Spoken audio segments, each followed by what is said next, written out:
sur la réforme du statut du travailleur des arts. On va parler de cette fameuse réforme, les nouvelles règles, les nouvelles attestations, comment l'obtenir et tout ça. Je propose qu'on commence dans 1 ou 2 minutes pour attendre sur les gens qui doivent encore entrer dans le webinaire. Entre-temps, je me présente, je m'appelle Nelson, Nelson Moon, je suis un consultant commercial pour Amplo, donc c'est-à-dire que je donne ce type de présentation, que je fais beaucoup de présentations, des webinaires sur différents sujets. N'hésitez pas à prendre contact avec nous si jamais vous avez encore des questions après cette présentation. Mais pendant la présentation, il est possible de poser vos questions dans le chat. Il y a ma collègue Marjorie qui s'occupe à vous répondre. Elle va essayer de répondre à toutes vos questions. Comme on est assez nombreux, laissez-lui le temps naturellement de vous répondre. Alors, je vais encore attendre une petite minute et puis on y commence.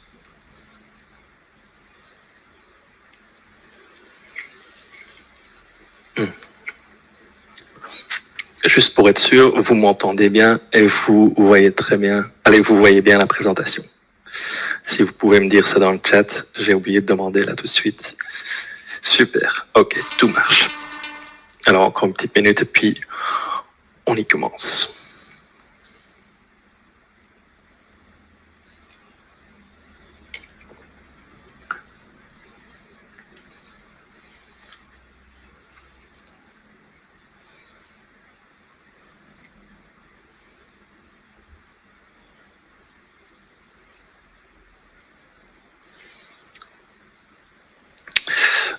Alors, je vais commencer par me présenter. J'ai déjà dit, je m'appelle Nelson Moons.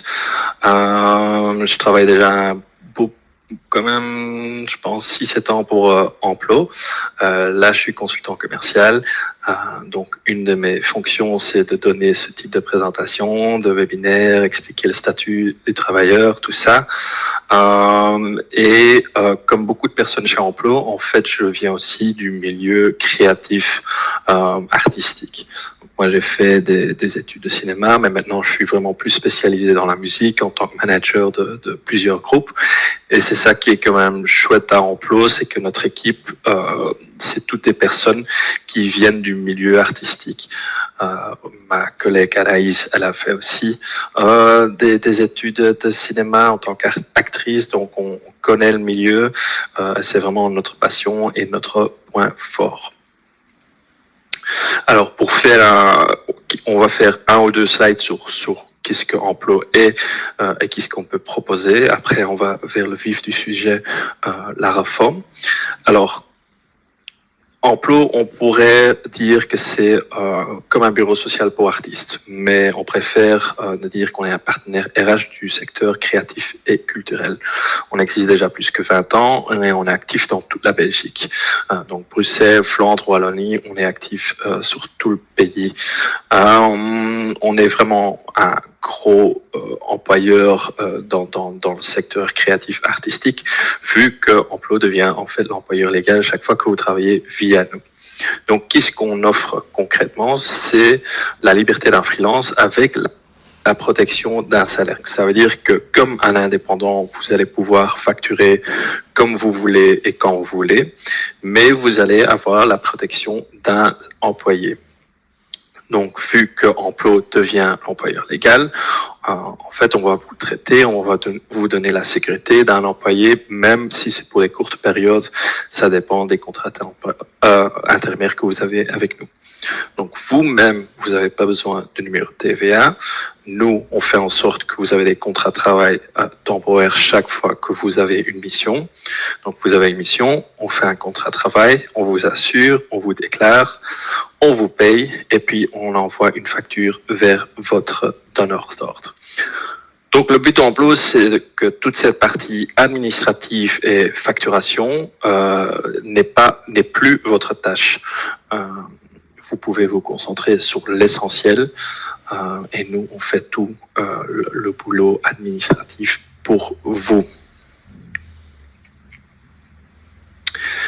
Voilà, ça c'était la courte partie sur Emploi. Maintenant, on va directement parler de la réforme. Quand on parle de la réforme, on parle souvent de Working in the Arts. C'est ça un peu le nom de la réforme. On parle plus du statut des arts, on parle du statut du travailleur des arts. On va voir ça. Ça revient beaucoup dans la présentation, le travailleur des arts. Qu'est-ce qu'est un travailleur des arts? Ça, je vais vous expliquer un peu plus loin. Alors, on commence avec les bases. On parle toujours d'un statut, mais en fait, c'est pas vraiment un statut. Un vrai statut, c'est quelque chose comme indépendant, comme employé, fonctionnaire. Ça, c'est des vrais statuts. Chercheur d'emploi, ça, c'est un statut. Malheureusement, ici, le mot est mal choisi parce qu'on parle vraiment pas d'un statut d'artiste ou un statut de travailleur des arts, mais en fait d'un chômage, des allocations avec des règles avantageuses. C'est ça qu'est-ce que tout le monde veut tenir en fait. C'est un filet de sécurité entre des missions que vous avez en tant qu'artiste. Et c'est ça qui est intéressant, que c'est pas un chômage typique, car c'est un chômage où il n'y a pas de taux de dégressivité. Donc il reste stable pour une période de 3 ans, on va dire. Allez, pour 3 ans. Donc la réforme, elle s'est faite depuis le 1er janvier 2024. Et qu'est-ce qui est nouveau, entre autres, c'est qu'il y a une commission du travailleur des arts. Avant, il y avait aussi quelque chose qui s'appelait la commission d'artistes, qui donnait des choses qui s'appelaient le visa d'artiste.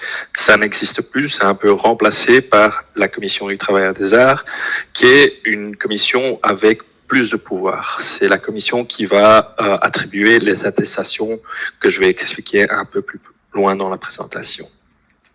Donc c'est un nouveau statut d'artiste, le statut du travailleur des arts, et c'est une nouvelle commission. Alors, comme j'ai déjà dit, elle remplace la commission d'artistes. Et cette commission va être composée de manière plus égalitaire. Donc, ça va être composé de flamands, de français, francophones, et des représentants du secteur, des syndicats et des partenaires sociaux. Ils vont avoir un pouvoir élargi. Avant, le pouvoir n'était pas chez des gens du secteur. Maintenant, ça va vraiment venir du secteur même. C'est eux qui vont décider qui a l'accès à l'attestation du travailleur des arts et qui est considéré comme un travailleur des arts. Alors, les missions de la commission, c'est surtout s'occuper de donner les attestations, les attribuer et faire la gestion, aussi le renouvellement des attestations. Mais ils veulent aussi devenir un peu la référence dans ce secteur. Donc devenir un point d'information et de conseil où ce que vous pouvez prendre rendez-vous avec eux et être traité cas par cas et recevoir en fait des missions et tout ça, des informations et tout ça. Donc ils veulent vraiment être le centre d'expertise du travail des arts en Belgique. Ça c'est le but de Working in the Arts. En pratique, tout se passe via leur plateforme, via leur site workinginthearts.be. Sur ce site, alors, on peut faire des demandes pour les attestations, mais il est aussi possible de prendre des rendez-vous via le site. Sur le site, vous allez aussi trouver plein d'informations sur les attestations, sur l'obtention et tout ça.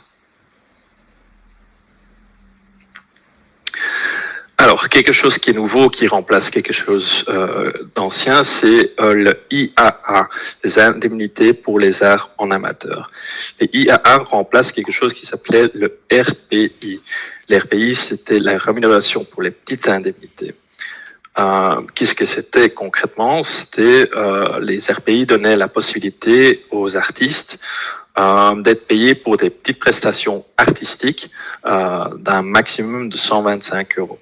Ça faisait en sorte que pour des petits montants, des petites prestations, on pouvait quand même être payé sans devoir envoyer une facture. Ce qui était très intéressant à l'RPI, c'était qu'on ne devait pas payer des taxes salariales et des cotisations sociales sur le montant. Donc la plupart du montant du RPI vous reste dans la poche. Ça n'existe plus, malheureusement, mais c'est remplacé par le IAA. Alors c'est encore toujours strictement pour les profils artistiques et les prestations artistiques, mais le montant va être moins élevé. Le maximum que vous pouvez recevoir avec un IAA, c'est 77,22 €. On peut aussi les utiliser que pour un maximum de 30 jours par an. Donc, il y a plus de limites, on va dire, que l'RPI avant. Qu'est-ce qui est aussi nouveau, c'est que chez l'RPI, l'individu devait faire toutes les démarches. Ici, dans ce cas, avec les IAA, c'est le donneur d'ordre qui doit faire toutes les démarches. Et les démarches doivent se faire sur le site qu'on vient de voir, Working in the Arts, mais dans la section amateur. Il y a deux sections sur le site. Il y a la section amateur, ça c'est strictement pour les IAA, et la section professionnelle, ça c'est pour les attestations.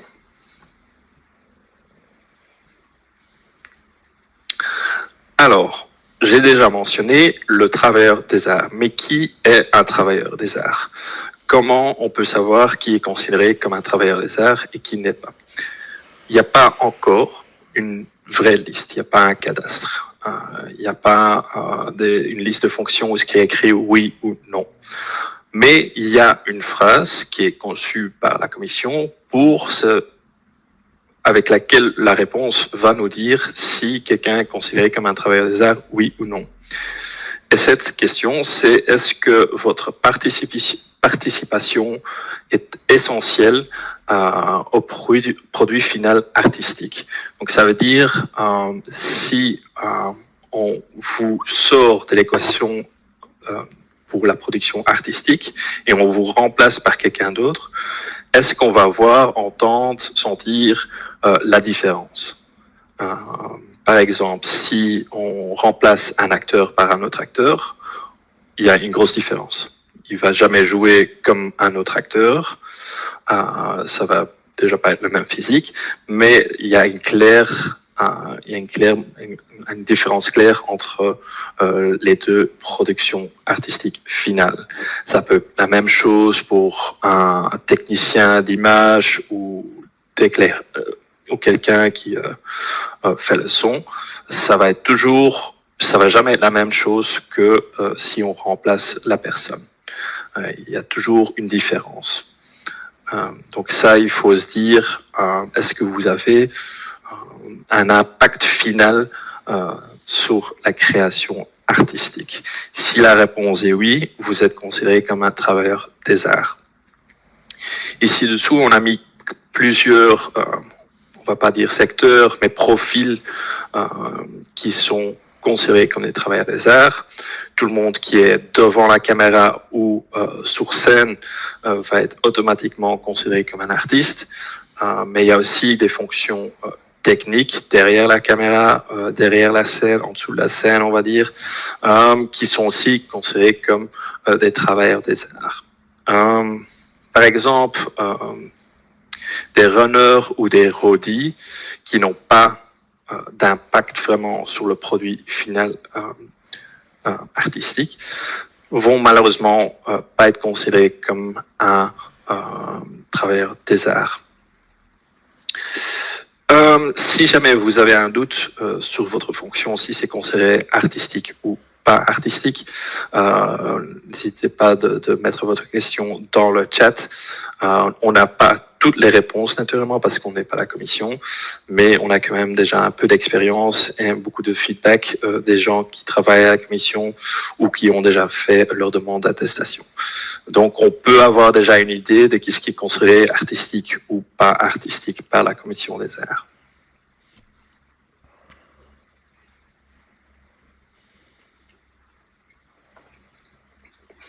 Alors, voilà, les attestations. Alors, je vais les expliquer une par une, mais ici, il y a déjà un résumé des trois. Alors, il y a trois types d'attestations. Il y a l'attestation ordinaire, débutante, et C'est 3 attestations différentes. L'une ne donne pas l'accès à les allocations que vous voulez recevoir. Donc ça veut dire l'attestation ordinaire, qui est l'attestation classique, par exemple, ne donne pas accès aux allocations. Les 2 autres, par contre, attestation débutant et plus, vous donnent accès aux avantages du chômage. Et ça, on va parcourir maintenant. Quand vous allez faire votre dossier pour la Commission des Arts, on va vous demander de faire une liste de vos activités principales et les activités périphériques. Qu'est-ce qui est considéré comme activité principale? C'est surtout de l'argent.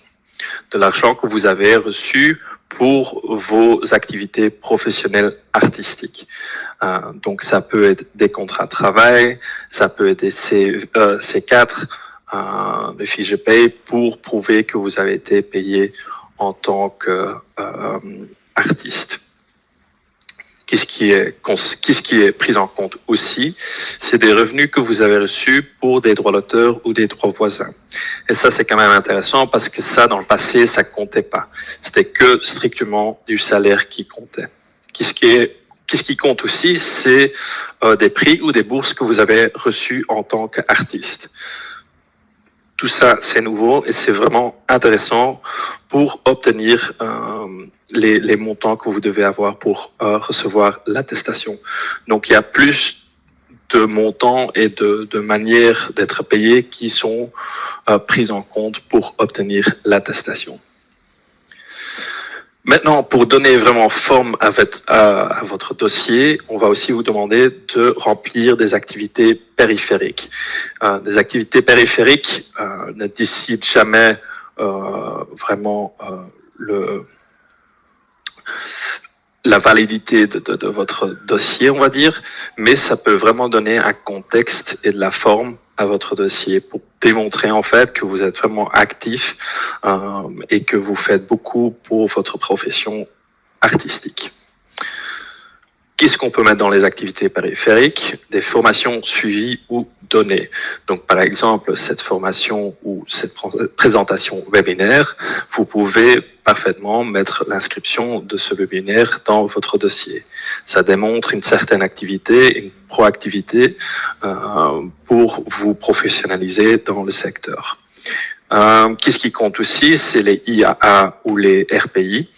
Les montants vont pas compter parce que vous n'avez pas payé les cotisations sociales dessus, ni de taxes salariales, mais ça compte pour donner forme à votre dossier.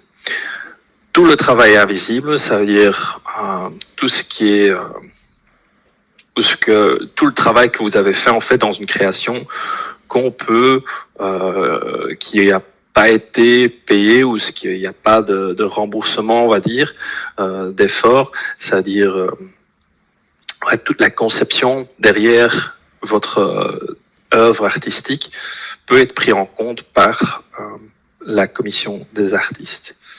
Donc tout ce qui aide à donner une certaine forme à votre travail artistique, vous pouvez le mettre dans ce dossier et ça va être pris en compte. Maintenant, les activités principales restent naturellement le plus important.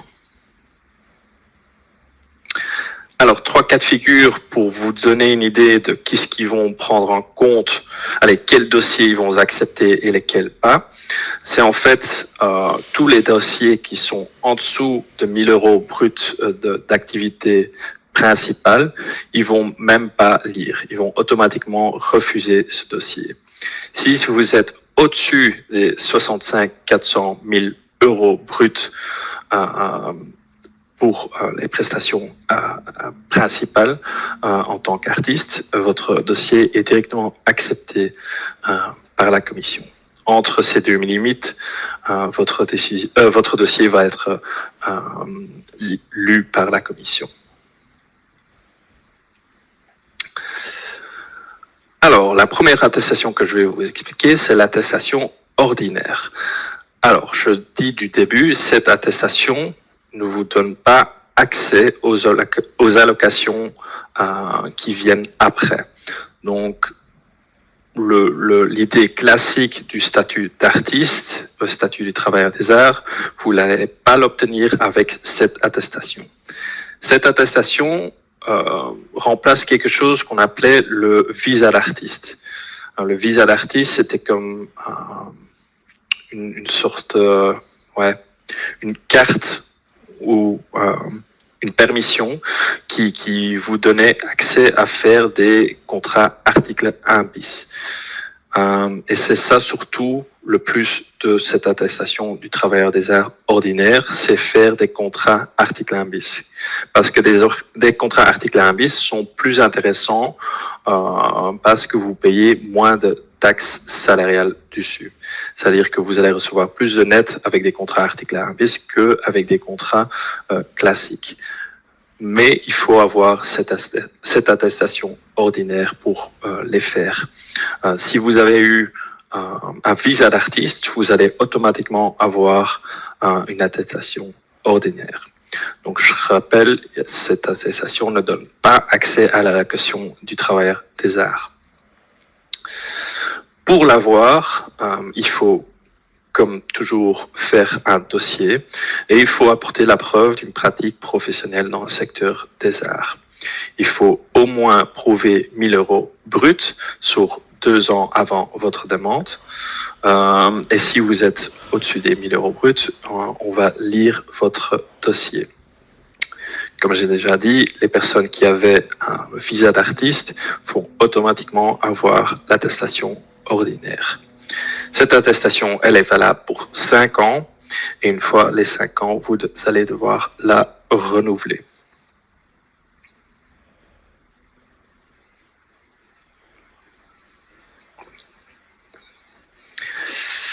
Alors, la première attestation qui vous donne accès aux allocations plus tard, c'est l'attestation débutante ou l'attestation starter. Cette attestation, elle est vraiment intéressante pour les gens qui commencent dans le secteur, qui font leur premier pas, qui sortent d'école. C'est pas spécifiquement pour les jeunes qui sortent de l'école, ça peut vraiment être tout âge. C'est vraiment ciblé sur les gens qui commencent dans un certain secteur sans trop ou beaucoup d'expérience. Quelles sont les conditions d'octroi pour obtenir cette attestation? C'est être en possession d'un diplôme d'enseignement artistique supérieur, mais ça peut être aussi l'expérience équivalente à un diplôme. Il y a encore 2 choses qu'il faut mettre dans votre dossier pour obtenir cette attestation débutante. C'est présenter un plan de carrière ou d'entreprise pour démontrer que vous êtes en train de suivre une formation pour développer un tel plan. Donc, ça veut dire un plan de carrière, c'est plus ou moins 2 pages où ce que vous expliquez où ce que vous allez, où ce que vous êtes déjà allé, qu'est-ce que vous voulez faire.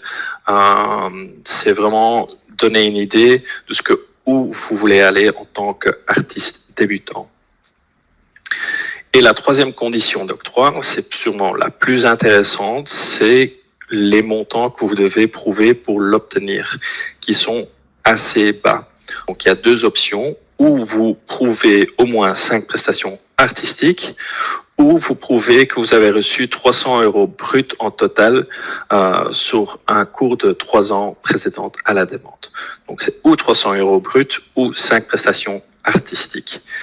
C'est vraiment assez faisable et c'est des montants assez bas parce que vous allez voir avec l'attestation plus, les montants sont beaucoup plus élevés. Mais c'est strictement pour les gens qui commencent dans le milieu. C'est pour ça aussi qu'on peut la demander qu'une fois. On ne peut pas renouveler une attestation débutante. Les gens qui ont reçu l'attestation débutante et qui doivent renouveler, ils vont arriver dans la catégorie plus, qu'on va voir directement maintenant.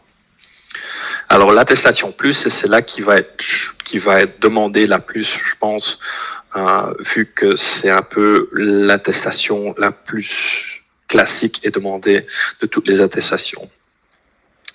Pour l'attestation plus, il n'y a que les activités principales qui sont prises en compte, c'est-à-dire du salaire, des activités artistiques que vous avez reçues en tant qu'artiste, les droits d'auteur, droits voisins et des prix ou des bourses que vous avez reçus en tant qu'artiste. Les demandes, c'est toujours pour des montants 5 ans ou 2 ans avant votre demande. Sur 5 ans, pour la première demande, c'est 13 546 € brut. Je parle bien toujours de montant brut, pas de montant de facturation. Et 2 ans avant votre demande, c'est 5 418 € brut. Une fois que vous avez reçu l'attestation, elle est valable pour 5 ans et une fois que vous devez la prolonger, les montants sont moins élevés et ils vont regarder sur 5 ou 3 ans avant votre demande de prolongation. Voilà.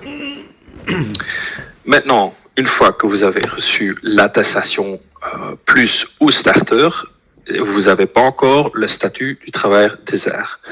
Donc l'attestation n'est pas le statut. L'attestation, ça travaille un peu comme un passeport d'artiste qui vous donne la permission d'aller à l'étape supérieure d'obtenir les allocations. Donc l'attestation même, vous savez pas encore faire quelque chose avec. C'est comme une clé qui vous permet d'aller à l'étape supérieure. Et l'étape supérieure, c'est obtenir l'allocation du travailleur des arts. Ça se fait plus via Working in the Arts. Ça va être via votre syndicat ou l'instance qui paye votre chômage.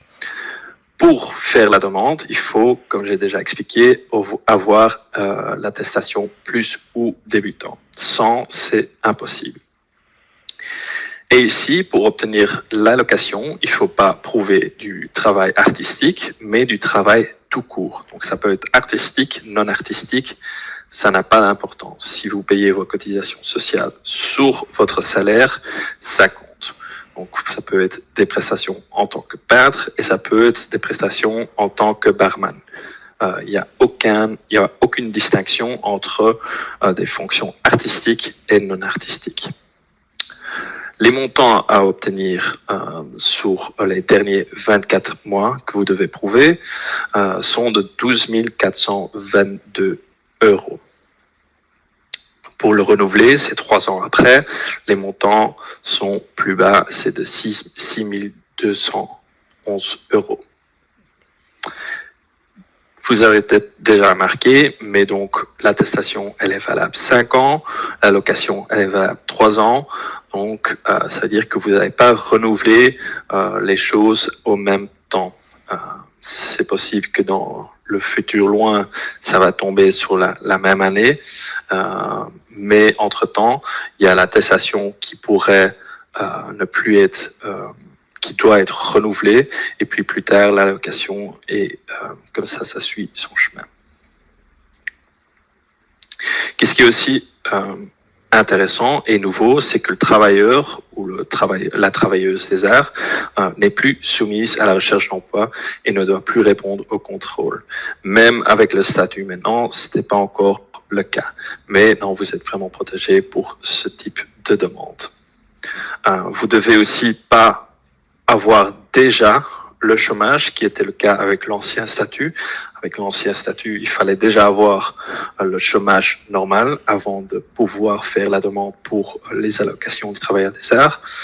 Ça, c'est pas le cas non plus. Donc, vous devez être juste être inscrit ou inscrite comme demandeur ou demandeuse de travail. Alors, comment l'allocation est-elle calculée? En principe, c'est 60% du montant de la rémunération journalière moyenne. Pour les chefs de famille, ça va être jamais plus que 69,57 € et jamais plus bas que 67. Pour les autres travailleurs, ça va être jamais moins que 59,03 €. L'allocation, elle travaille comme du chômage normal. Donc, une fois que vous avez l'allocation, vous devez indiquer les jours où vous avez travaillé sur votre carte de contrôle. Donc, ça marche comme l'allocation chômage normale. Un outil qui peut vraiment être intéressant pour constituer votre dossier, mais aussi pour voir où est-ce que vous en êtes avec vos prestations pour obtenir les allocations et les attestations, c'est quelque chose qui s'appelle dockers.io. C'est vraiment une plateforme faite par par le secteur pour le secteur. Donc, vous pouvez encoder vos contrats, vous pouvez compter combien de journées de travail vous avez déjà fait, et vous pouvez voir où est-ce que vous en êtes pour obtenir l'attestation ou l'allocation. Ça va faire le calcul lui-même. Donc, c'est vraiment intéressant de checker de ça, parce que c'est gratuit et c'est fait par le secteur.